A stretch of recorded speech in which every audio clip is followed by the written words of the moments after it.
Good. And we're out. I seriously. Yeah, I was feeling particularly low energy as well. I felt so low energy, man. Like seriously, just channeling Jeb Bush, 100%.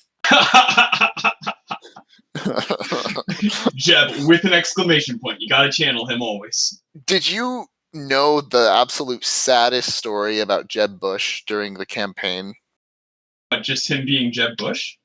Shush. No, it's this little girl coming up to him, and he actually had like a whole bunch of these tiny, like intricately carved glass turtles, like tiny toy turtles. And he would give them to kids on his campaign stops and says, "Hey, don't worry, kids. Slow and steady wins the race." Oh, that's so sad. It's so sad. That's Poor Jeb. Rip phenomenal. Jeb. Wow, that is. Oh, Jeb, buddy, man. Please clap. It's okay. We'll clap for you, Jeb. I'll do it. I'll do it for you, Jeb. Such a noble soul.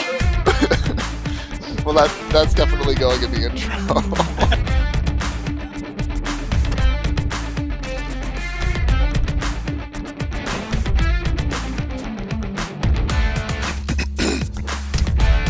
Hello, everyone, and welcome to yet another episode of The Problem with Reading. I have with me Stephen. I'm Stephen.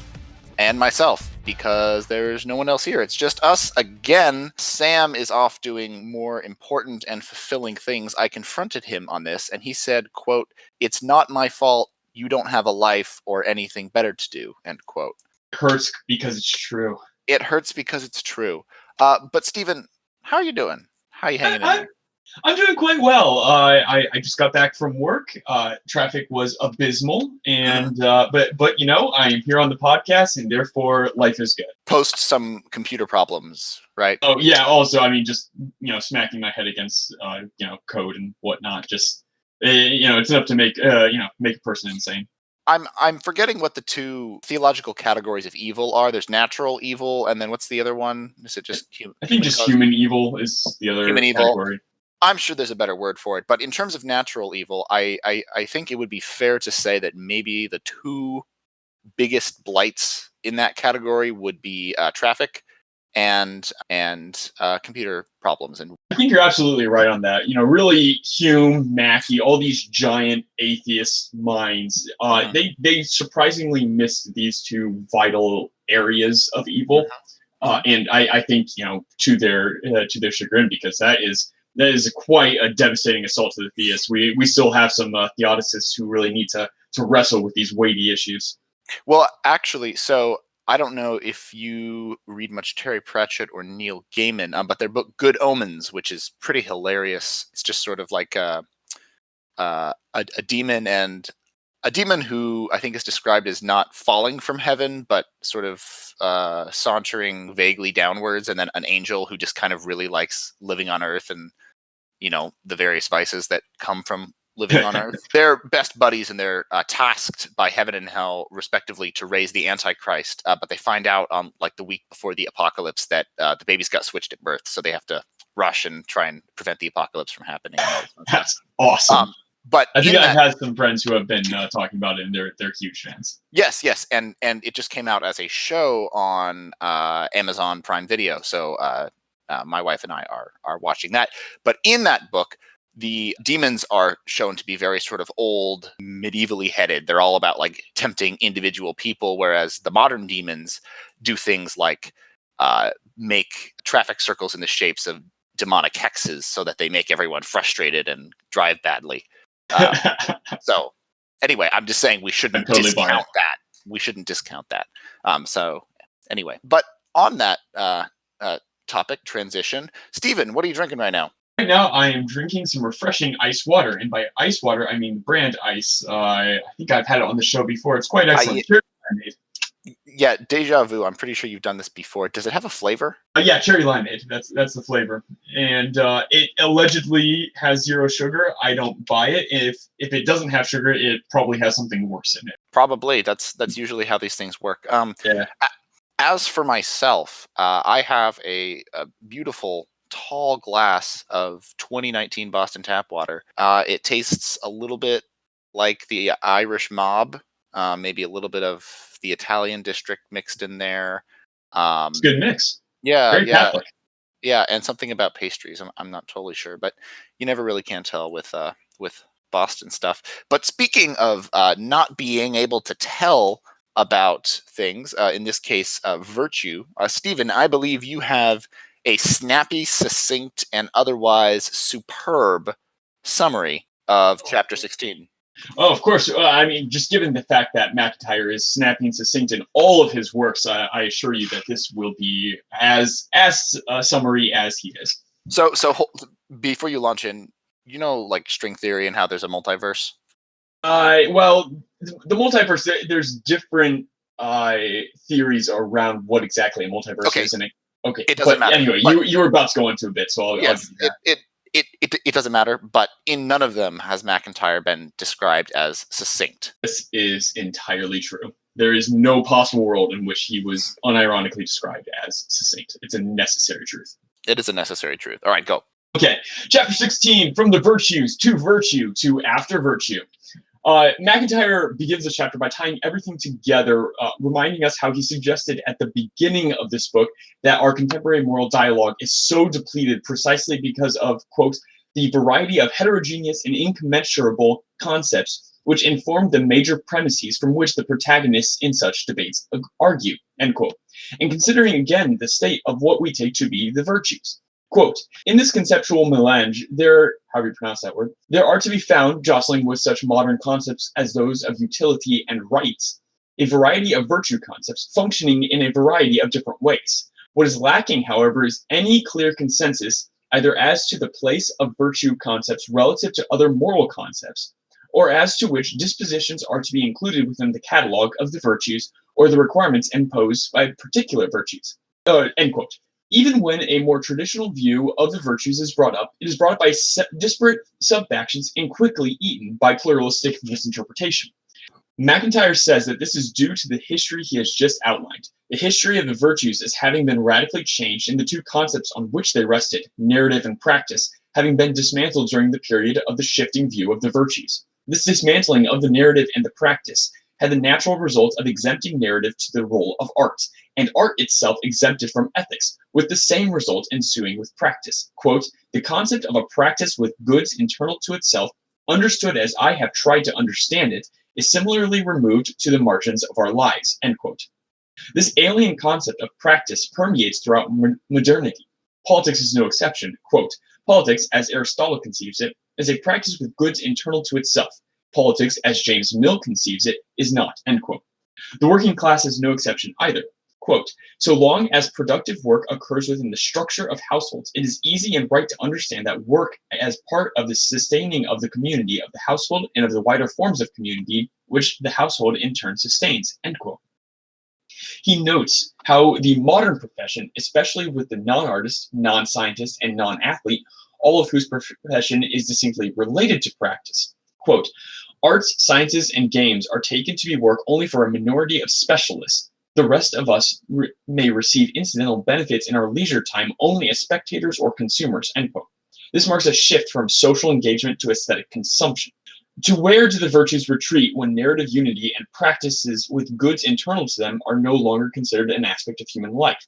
When Aristotelianism is rejected, and the rejection was clear and final by the end of the 17th century, according to McIntyre, the conceptual background of the virtues is gone, and with the background, any sort of traditional justification of the virtues. They persisted only as psychological expressions or social institutions. Quote, either the virtues, or some of them, could be understood as expressions of the natural passions of the individual, or they, or some of them, could be understood as dispositions necessary to curb and to limit the destructive effects of some of those same natural passions, end quote. The 17th and 18th century saw morality being understood as a practical solution to egoism, with the content of morality being altruism. This shift is paradoxical. Quote, for it was in that same period that men came to be thought of as in some dangerous measure egoistic by nature. And it is only once we think of mankind as by nature dangerously egoistic that altruism becomes at once socially necessary and yet apparently impossible and, if and when it occurs, inexplicable. End quote. He claims that this phenomenon is simply unknown under an Aristotelian framework. quote, "For what education in the virtues teaches me is that my good as a man is one and the same as the good of those others with whom I am bound up in human community," end quote. Goodness is not a zero-sum game under Aristotle. Hume's attempt to distinguish between the natural virtues which are useful qualities to a well-adjusted individual, and artificial virtues, which are constructed to inhibit those acting in their own self-interest in a way that would hurt society, falls short when he attempts to find any reason to actually follow any of these virtues. His attempt is to call in sympathy as a communicated passion. Recall that for Hume, passion is the bedrock of morality, but this falls flat.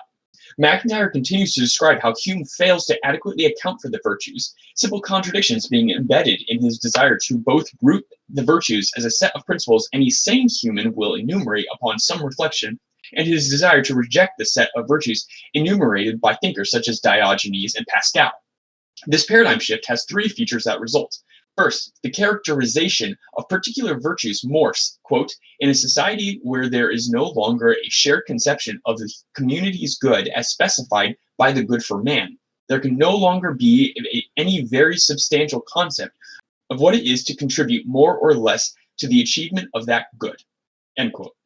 Here he takes the example of justice no longer being defined in terms of desert, but rather in terms of equality, which Hume rejects, or legal entitlements. Recall MacIntyre's argument that rights are moral fictions we tell ourselves.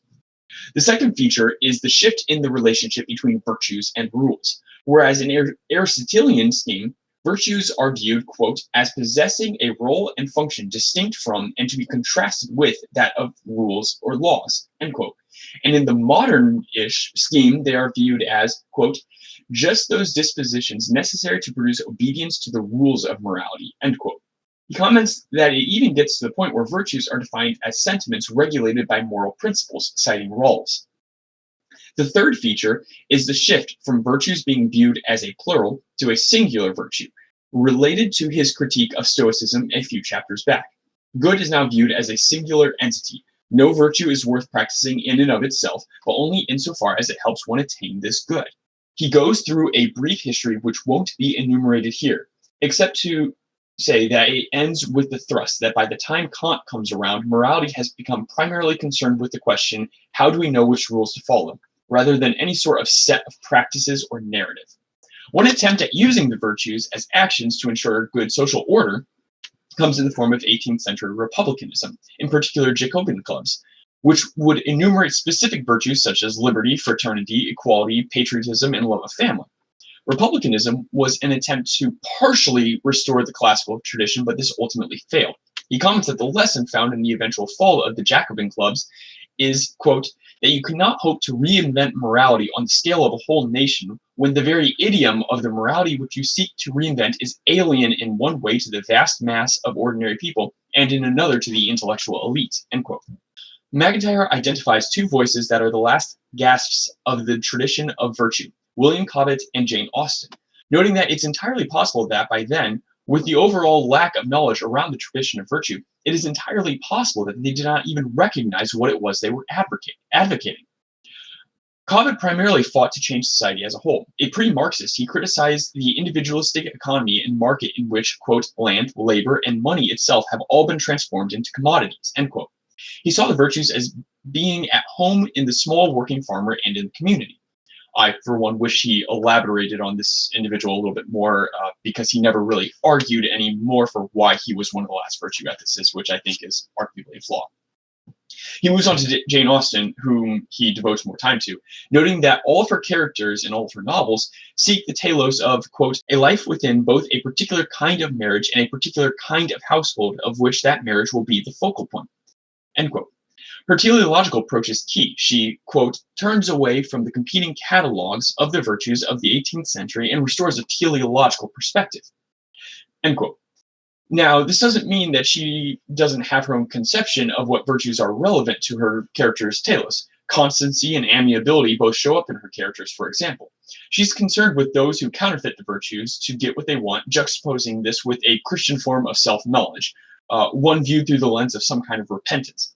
Note that the scheme of the society in which she was writing did not view the virtues in this way, and I think it's worth requoting the paradigm of the day, quote, "either the virtues, or some of them, could be understood as expressions of the natural passions of the individual, or they, or some of them, could be understood as dispositions necessary to curb and limit the destructive effect of some of those same natural passions.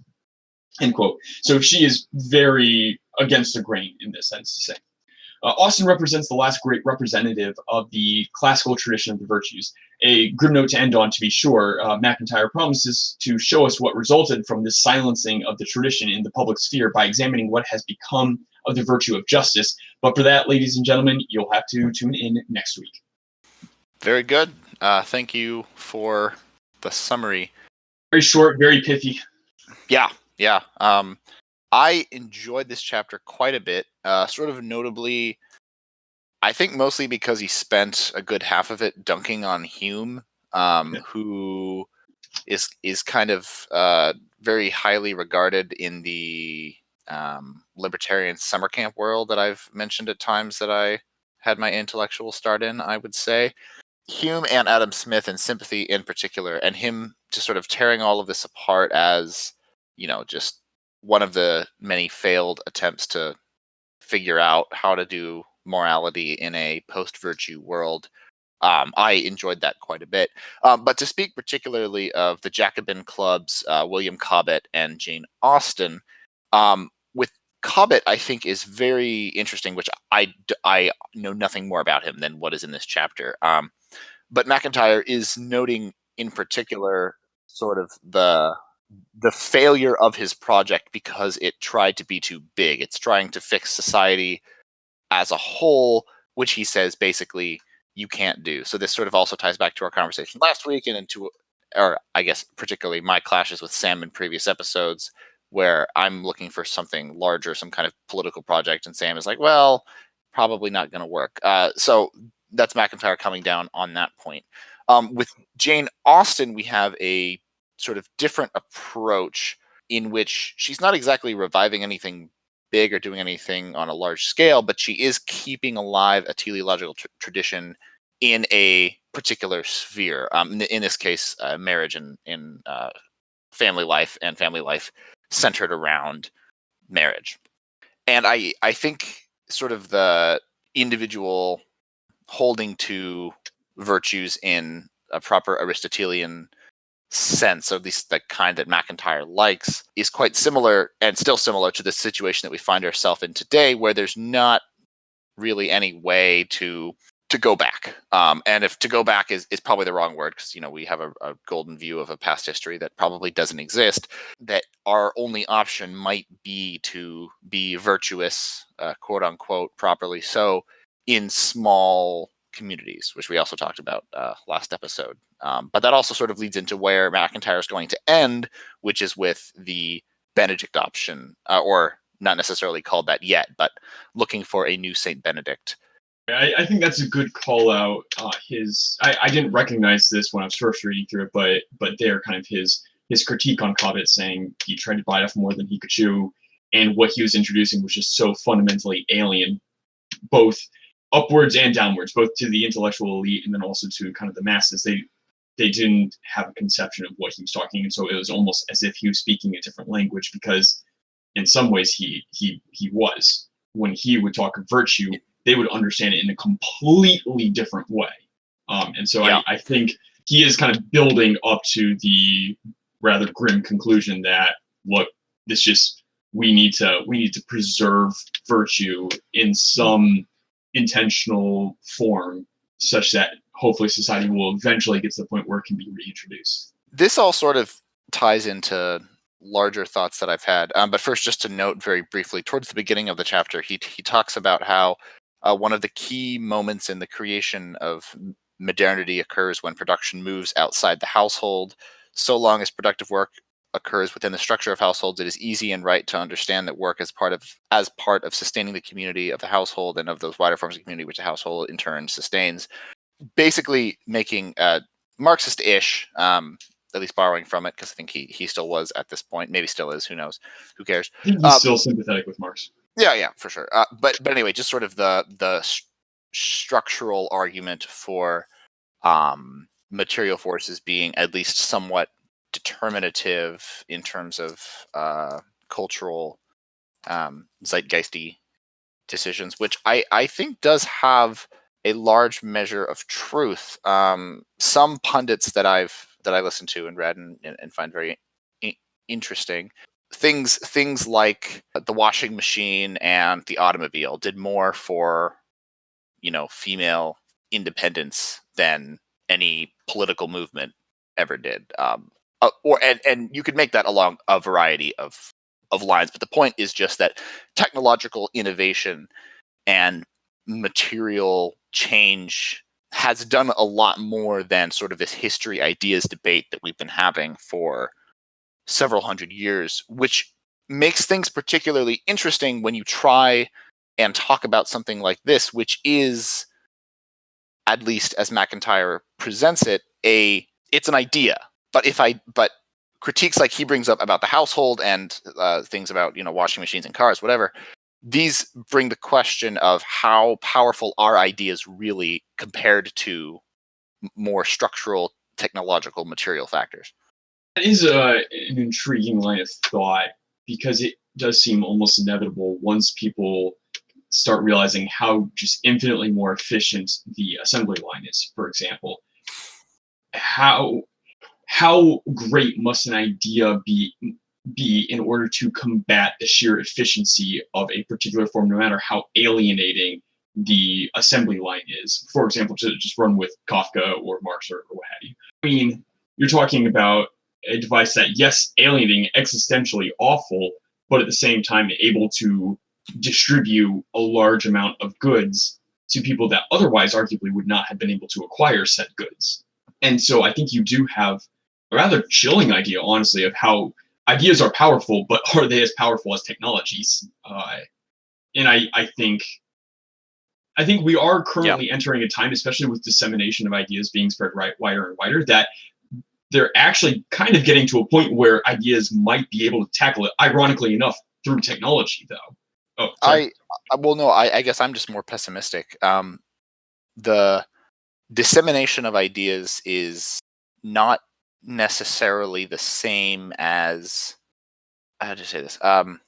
So let's say in some kind of an ideal uh, world of ideas, you have something like either some sort of strong pluralism, maybe assuming that you reach irreconcilable conflicts, or you have something like a dialectic where you are debating and moving towards some good final end. But with the dissemination and the spreading of ideas, I don't think the spread of ideas means that the ideas have gotten any deeper.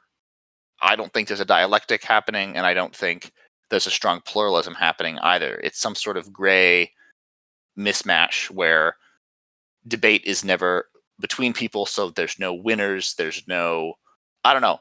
I am much more pessimistic about the spread of ideas. I think it's just more like something like the spread of information and the reduction of ideas to information or to objects to be used for whatever causes are efficient at the time. I suppose the one thing that gives me hope, for example, is the increased amount of skepticism towards social media. Sure. So I think the counterpoint I would raise to that, and I think you do have a solid point there, but the counterpoint I would raise to that is there are ways that ideas do combat technology, and I would cite, for example, the growing skepticism and cynicism towards social media, for example, a wildly popular technology that has took off like wildfire, and yet people are starting to become more and more skeptical. Movements to uninstall apps and or at least minimize time spent on various social media platforms. And so I guess I do see examples of ideas fighting back, but you do have a solid point, and I must confess that social media is definitely still around. It's just more popular forms of it take over, and the assembly line is still around, meaning that as powerful as Marx's ideas were, they never really took off either. Yeah. A grim note, certainly. This overall chapter is pretty grim. Yeah. There's not a, I don't know. The idea of our only salvation being establishing monasteries is never a happy place to leave a book. Certainly not. Certainly not. But yeah, Well, there's a lot more to say for sure, but we're going to try and keep this snappy. So, speaking of being snappy, Stephen, I believe you have an article about how snappily one can destroy one's own career. Indeed, indeed. So my article was from the online news source Colette.com, The Impassable Road to Redemption by Clint Margrave. And so I brought a similar article to the podcast a few weeks ago, which was a New York Times piece called The Cruelty of Call-Out Culture, in which it laid out how call-out culture can ruin people's lives and how those who participate in such oftentimes feel little or no remorse for their actions. That piece mainly concentrated on the perpetrators, and the reason I bring a similar article is that this one concentrates on the victims. So the article follows Frank Sherlock, who is a poet laureate who admitted to playing in a racist skinhead band back in the 1980s after he was outed by another poet. He posted how he had indeed been a part of this band and deeply regrets this. But soon after he had done so, he was crucified in the public sphere of the internet by Called Back Books, his former collaborator, C.A. Conrad, who indeed requested that their collaborated book be taken off the shelves, poet Sarah Bess, and others. Now, before we get too deep into the weeds, I would like to note that the author doesn't actually cite any other callouts other than these. I think it's safe to say that there were likely more, but I also don't want to fall into the other end of the spectrum and go into some sort of persecution complex. So I would like to note that. But after he put this post up, he eventually ended up taking it down and kind of retreated into silence, which is, I find the whole thing rather strange. The apology was ostensibly sincere. Sherlock has spent years working in urban and immigrant communities, and it's hard to think that he still harbors racist opinions given how much he serves in these communities. But the rhetoric used against him seems to imply that even if he truly has, let's accept the premise that he has, it still doesn't matter. Quoting Sarah Bess, for example, who is a fellow poet, quote, "I don't know the story and I don't need to, but I will say that the question should never be can a fascist change, but should a fascist be allowed to change? And the answer is no," end quote. This sort of rhetoric Margrave links to Sam's first article, America's New Religions, and noting how heresy of this sort is punishable by banishment or public demonstrations of shame. He notes that Sherlock is not the only one, citing, for example, Liam Neeson's recent debacle, in which he confessed to harboring racist and violent thoughts towards an unknown black man who raped his friend. In the interview, Neeson professed a desire to show people that it was possible to recover from hate, and cited the instance as involving him, hoping he'd run into this guy so he could hurt him, and even noting that the interviewer could make him look really bad for saying this. But the whole purpose was that it had a redeeming arc, that he learned to let go and move on. Unfortunately, indeed, this really did hurt him. He too was publicly defamed. The red carpet event for his latest movie, Cold Pursuit, was even canceled over this. Margaret moves to discussing Megan Phelps Roper, who is a former member of the Westboro Baptist Church, a den of vile racists, if ever there was one, to be sure. And he notes that she left not because she was called out, but because a Jewish man named David Abitbol engaged with her on Twitter. It's not hatred, it's love that will bring people about, which I think is certainly a good note to end that article on. It is filled with a lot of arguably persecution complexity things, but it demonstrates how vicious this sort of call out can be, and how there really are no holds barred, and that people's lives end up arguably getting ruined over it, and that it doesn't really bring about any good for anyone. And so I think it's important to recall that engaging with people where they're at and doing so lovingly will actually affect change. Yeah, I think you sort of brought up the key quote, which was just that person arguing on Twitter. The question to should a fascist be allowed to change? The answer is no. Is, I don't know, such a cold-hearted, close-minded, something, whatever adjective. Engaging in criticisms like I just did is probably counterproductive, all things considered. It's totally lacking in empathy, totally lacking in sort of, I don't know, the belief that people can improve in any way. I mean, in the case of this particular poet, he did this when he was 18, and from the accounts, at least in the article, from what I read, is he's sort of made it part of his mission to combat the things that he was once in. He's certainly not, saying it was a good thing. It was he was being apologetic about it. And this kind of thing comes back to bite people. There's all sorts of interesting examples of this. Of chances are, if you were on social media 10 years ago, thankfully I wasn't, you did not have the correct opinions if you had those same opinions in 2019.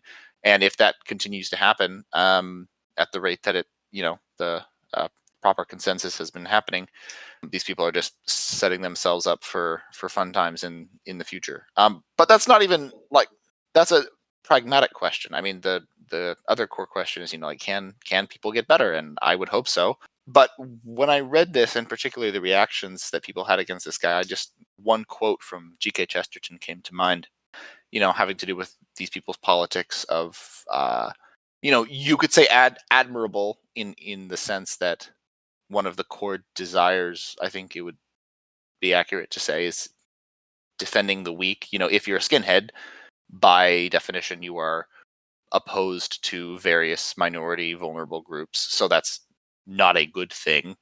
You're in a group that seeks to, actively oppress people. So the reaction to defend those oppressed people is great.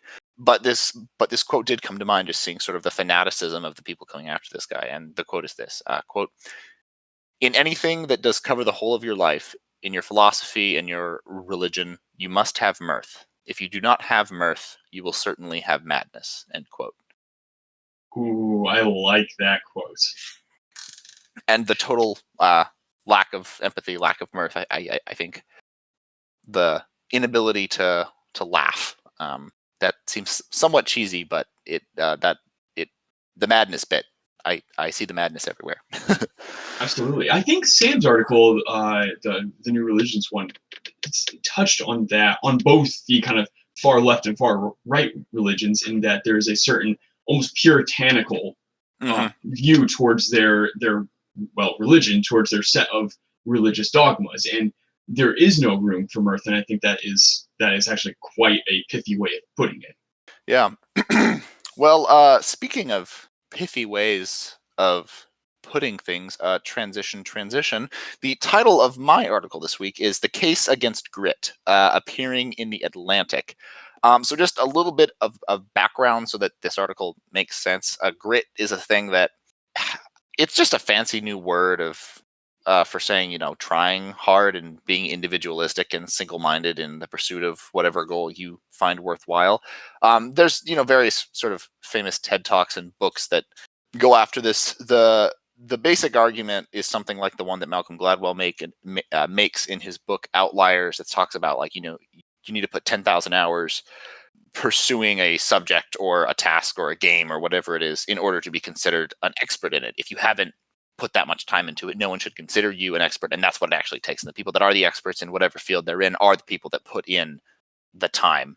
So, it's sort of been a subculture of wisdom that to get good things, you need to be totally single-minded. You need to be dogged in pursuit of them. And, they bring up examples like Tiger Woods, who was, golfing when the putter was taller than he was. I don't know, whatever. But the one interesting realm that this has translated over to is to child rearing, because if you want to be a top tier whatever, you usually have to start doing that thing when you are a kid. So there's all sorts of parents who have been essentially enforcing grit on their children. One book that talks about this is The Battle Hymn of the Tiger Mother, 2011 book that basically encouraged parents to put their children into really rigorous activities, have them focus super hard. Don't let them quit. Make your kid learn the violin, make them learn ninjutsu, make them into whatever, the champion swimmer. And it just sort of has contributed to what's the term now? We've gone from helicopter parent. I think we're something else now. But anyway, just parents sort of, I don't want to say living vicariously, but kind of living vicariously. It's like, oh man, I always wanted to be a champion something. So you make your kid do it. But it's sort of masked in this language of giving kids a head start if they're ever to achieve excellence, which maybe has some merit. But this article just basically makes the argument against that, saying that even in a lot of examples, Roger Federer being a big one, drawing from a book called Range, I think. So in contrast to Grit, which is single-minded focused, Range is just like let your kid quit sometimes and try lots of things, which seems pretty reasonable. Is talking about like Roger Federer, who tried a whole bunch of different sports and sort of gradually settled on tennis, but not until later in life. And all those different sports and games and stuff that he tried also have contributed to his tennis success too. And also they talk about stuff where learning when to quit and when to persevere are both valuable things. It's not enough to know to just keep going, because that could mean that you keep trying and just a job that's terrible. You're like, no, I'm just going to power through, and you're miserable, and nothing changes. So you do need to know when to quit as well. And as someone who is a young professional who kind of wishes that my parents, forced me into a cram school to learn 8 languages and teach me kung fu and, teach me computer programming from the time I was 5 so I could be super cool now. I definitely would have liked that at a time, and it probably would have screwed me up as a kid. So this is a reminder both to myself that I should be able to range a little bit, and also to when I have children, that I should not ruin their childhood either. I like the angle that this article is taking. I'm not being a parent, I could not say, but I would wager that it must be such a difficult line to walk. On the one hand, letting your kid just kind of give up on everything the moment it becomes difficult. It's like, well, the best things in life are worth, really putting a lot of effort in, and very few things are going to come super easy. And you don't want to inculcate a habit of giving up easy, but at the same time, you also should, make it so that it's okay for your kid to quit. I shudder to think how much money my parents spent on piano lessons when long after it had become painfully clear that I would never get beyond mediocre. Not only did natural talent is such a funny thing because some people say there's no such thing, some people say it's all work, some people do say I don't know, but at the very least I do not have any innate gift for music, and nor did I have a drive to become particularly good. Piano practicing was always a chore, never a delight. And I mean, I did it for 10 years and again never got beyond mediocre. And so kind of looking back, it probably would have been wise for me to kind of quit after I realized, oh, this is just not something I'm into. Maybe I can go try something else. So it must be such a difficult line to walk, but I'm glad that this author is at least advocating the other side instead of just kind of this, singular focus only, like you can't ever give up or what. Yeah, it's also interesting, sort of harkening back to our conversation regarding material circumstances, how much this might be considered something akin to hyper specialization, but just starting in childhood now. But that's probably not that's probably facetious, given that people have been training their kids to be virtuosos and everything for all time. That is true. I mean, you have people back in the day, starting training their kids when they're 4 to be a great horseback rider or what have you. So yeah, and that is true, but it doesn't make it necessarily wrong that this is kind of, hopefully my kid can become one of the elite that gets to do the super, I guess, specialized skill or what have you, the practice, and not there is something about I don't want my kid to end up doing kind of what everyone else does. I want them to be special or what have you. Yeah, but as this article says, sometimes grit can get in the way of happiness. And for my rant, something that got in the way of my happiness is a professor named Paul Dolan of the London School of Economics, and he's one of those happiness guru types. And he recently published some books, "Happiness by Design" and "Happily Ever After," which has been reviewed, tons of articles. He has a TED Talk, among other things, just all over the place. And one of his big points in his spiel is that women are unhappy in marriage and men are not. So his sort of pithy thing is like, "Hey, men, get married. Women, don't bother." That's a quote. And and so the funny thing was, though, in his most recent book, which I think is out on reviewer copy, I don't think it's fully out yet, but this was based on a reading of a survey of Americans that said that married people are more happy on average, but that when the spouse is absent, women say that they're extremely unhappy. So he interpreted this to say that when spouses are together in the same room being interviewed, they say that they're happy. But then once the husband leaves the room, women say, actually, I'm miserable. What he didn't know is that this was a phone survey. And because he's English and not American, he didn't understand that spouse absent actually meant single women whose spouse had left them or they had left their spouse. So it actually said the opposite of what he thought that it said. That's perfect. And he was called out on this, and it's my understanding that the book is being revised currently to accommodate this. His poor research assistant, who was apparently the one who did this, and he just never double checked close enough to figure it out. But here's the thing: numerous, and when I say numerous, I mean many. Like we're talking The Guardian, we're talking just all over England and the U.S. too. Articles were written about this, saying, "Oh, women don't bother getting married. Marriage is miserable. It only benefits men." The damage is done. No retraction is going to fix the perception that this, is professor at a great school, London School of Economics, has posted, nor his TED Talk, which uses this data to support this point. The damage is done. Like, God damn it, guys. Like, social science just needs to be abolished at this point. Russ Roberts of Econ Talk and this just random adjunct in Australia figured this out, and thankfully it looks like the guy is being fairly gracious about his mistake. He's admitted it, but still, goddamn. Well said. Wow, that I have not heard of this, but that is incredible. I mean, given again, we briefly touched on information dissemination, and given how fast even patently false things spread, the fact that it's linked to an actual professor at a prestigious university, yeah, you are right. Damage done. Jeez, Yep. What a screw up. My rant. I feel like I already did my rant in part, so I'm just going to kind of continue with that. Traffic is just an abysmal thing. There's something just terribly frustrating about sitting in your car with a bunch of other people who are all just as miserable as you sitting in their car.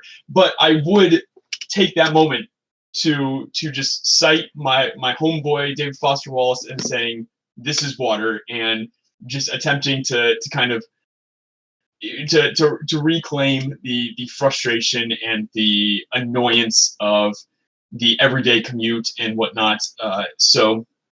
As much as I want to go on a massive tangent, I know David Foster Wallace would look down on me from his heavenly home above and say, "Oh, what are you doing?" And then he would go on a long rampage with about 50 million footnotes and parentheticals, and I wouldn't understand half of what he said. So I won't go on too long of a rant, but traffic sucks.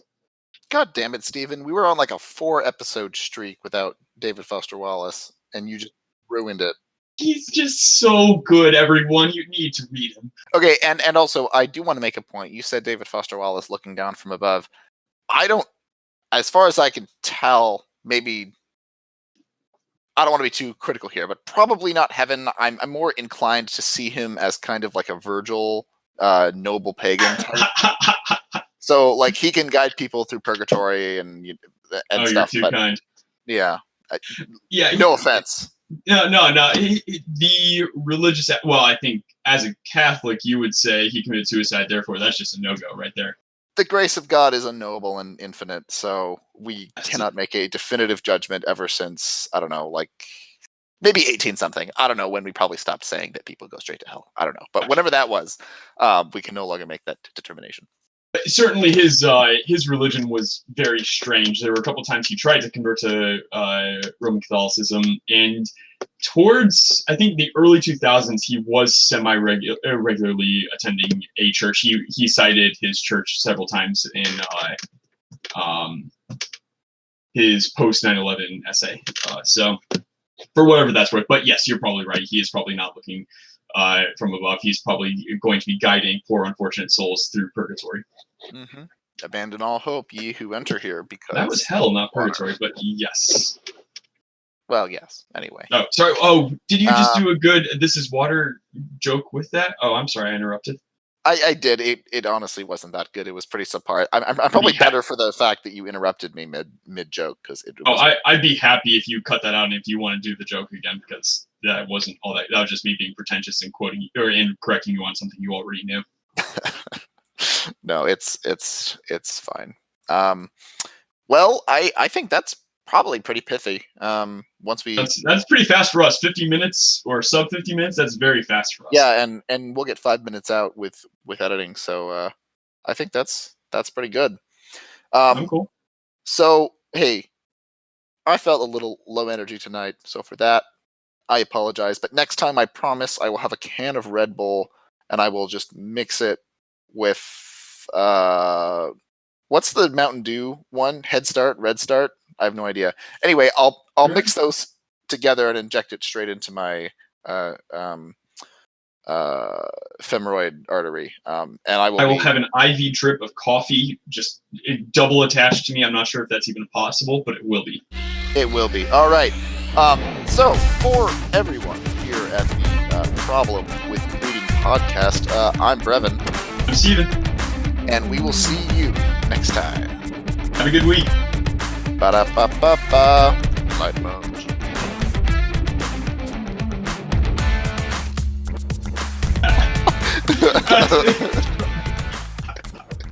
Oh jeez. Okay. Okay. I'll end us there. That's fine.